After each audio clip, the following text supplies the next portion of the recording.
امام غزالی رحمۃ اللہ تعالیٰ علیہ نے فرمایا اللہ کی جو مخلوق ہے وہ 3 طرح کی ہے، ایک فرشتے، دوسرے انسان، تیسرے جانور۔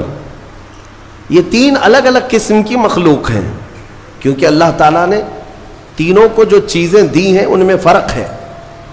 فرشتوں کو اللہ نے عقل دیا ہے، نفس نہیں ہے۔ نفس، شہوت، برائی کرنے کی خواہش فرشتوں کے اندر ہے ہی نہیں، وہ سوچ بھی نہیں سکتے برائی کرنے کا۔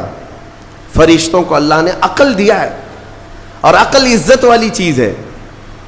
اور جانوروں کو اللہ نے نفس دیا ہے، عقل نہیں، عقل والے نہیں ہیں جانور، عقل والے نہیں، لیکن نفس ہے، شہوت ہے، شہوت بھی ہے، نفس بھی۔ لیکن انسان ایک ایسی مخلوق ہے جسے اللہ نے عقل بھی دیا ہے، نفس بھی دیا ہے۔ مطلب یہ ہے کہ تمہیں اللہ نے ایک چیز فرشتوں والی دی ہے، ایک چیز جانوروں والی بھی دی ہے، دونوں تمہارے اندر ہے، عقل بھی ہے، نفس بھی ہے۔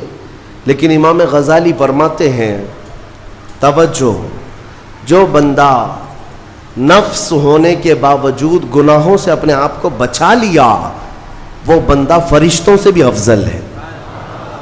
کیوں؟ فرشتے اس لیے بچے ہوئے ہیں کہ ان کے پاس نفس ہے ہی نہیں، اور تم بچ رہے ہو تو کمال کی بات ہے، نفس ہوتے ہوئے بھی گناہ سے بچ گیا تو اس انسان کا مقام فرشتوں سے بھی اعلیٰ ہے۔ لیکن ساتھ ہی امام غزالی یہ بھی فرماتے ہیں عقل ہونے کے باوجود اگر گناہوں سے نہیں بچتا تو پھر وہ جانوروں سے زیادہ ذلیل ہے، کتے اور خنزیر سے بھی گیا گزرا ہے، کیونکہ جانور تو بیچارہ معذور ہے، اسے عقل نہیں ہے، نفس ہے۔ تمہارے پاس عقل ہے، اس کے باوجود حرام کاریاں کر رہے ہو تو جانوروں سے زیادہ گر گئے۔ فیصلہ تمہارے ہاتھ میں ہے کہ تم کون سی زندگی گزارنا چاہتے ہو، کون سی، کہ تم نفس کے پجاری بن جاؤ یا عقل کا صحیح استعمال کر کے فرشتوں والی صفات پر عمل کرو۔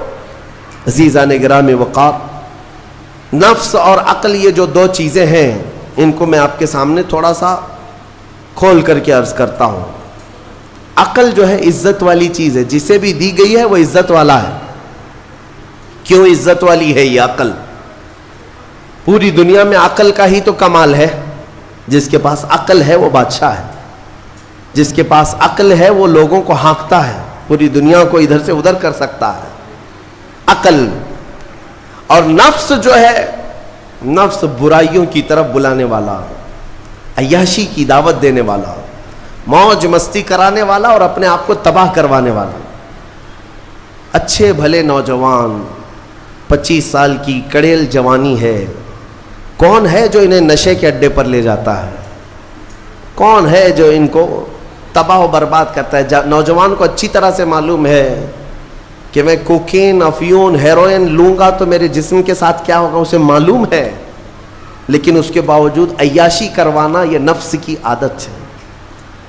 کسی کے اوپر نفس غالب آتا ہے، کسی کے اوپر عقل غالب آتی ہے۔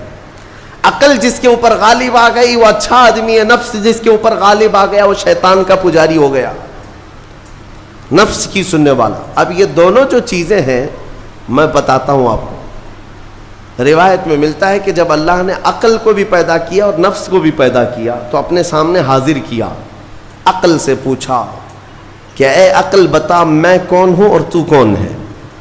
عقل نے کہا یا ربی انا عبدک وانت ربی، اے اللہ میں تیرا بندہ ہوں اور تو میرا رب ہے۔ عقل نے کیا کہا؟ میں تیرا بندہ ہوں اور تو میرا رب ہے۔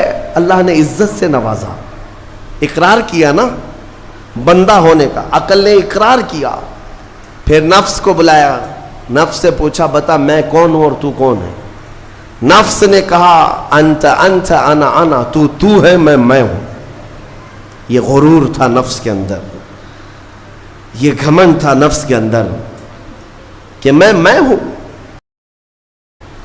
اسی لیے قرآن میں اللہ تعالیٰ نے اپنے رسول سے بھی یہ فرمایا ارأیت من اتخذ الہہ ہواہ افانت تکون علیہ وکیلا، اے رسول کیا آپ نہیں دیکھتے کچھ لوگ ایسے ہیں جنہوں نے اپنے نفسانی خواہشات کو اپنا خدا بنا لیا ہے، اپنی خواہشات کو اپنا خدا بنا لیا ہے۔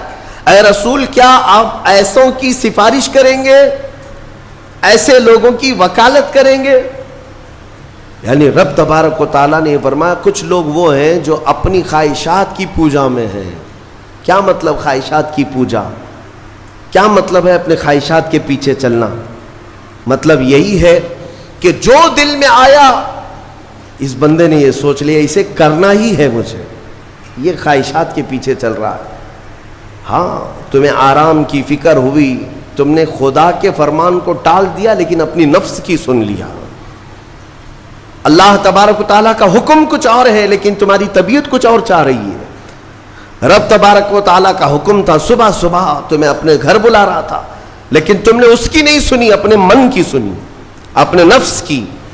تو یہی تو ہوا نفس کی پوجا، یہی ہے نفس کی عبادت، نفس کی پرستش، جس کو قرآن میں کہا گیا ہے کہ کچھ لوگ ایسے ہیں جنہوں نے اپنی خواہشات کو خدا بنا لیا ہے۔